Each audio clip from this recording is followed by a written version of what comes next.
Hey guys, today we're on chapter 4, The Secret Workers.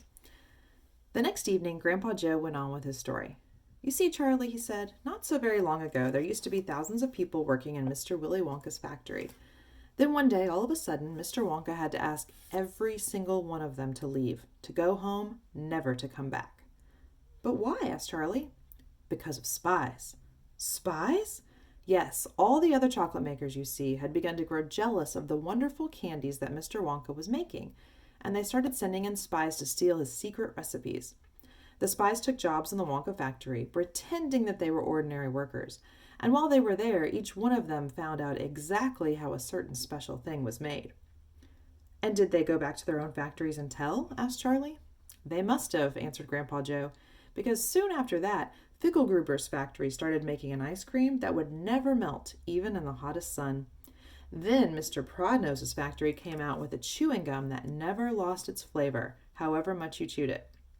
And then Mr. Slugworth's factory began making candy balloons that you could blow up to huge sizes before you popped them with a pin and gobbled them up. And so on and so on. And Mr. Willy Wonka tore his beard and shouted, "This is terrible! I shall be ruined! There are spies everywhere! I shall have to close the factory." But he didn't do that, Charlie said. Oh, yes, he did. He told all the workers that he was sorry, but they would have to go home.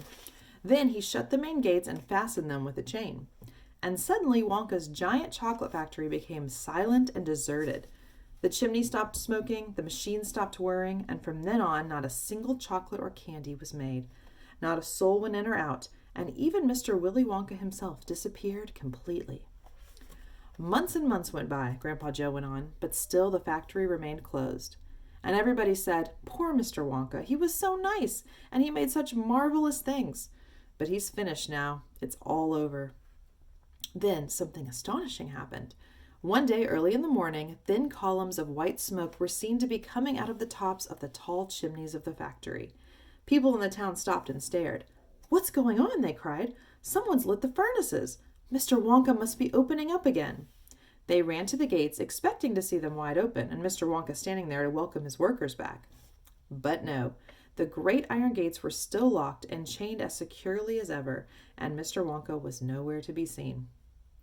"But the factory is working," the people shouted. "Listen, you can hear the machines.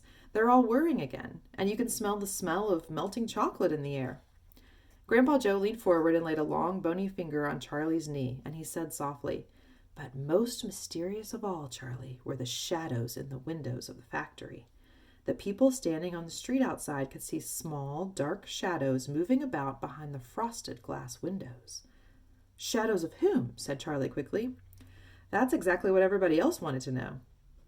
"The place is full of workers," the people shouted, "but nobody's gone in. The gates are locked. It's crazy. Nobody ever comes out either." But there was no question at all, said Grandpa Joe, that the factory was running.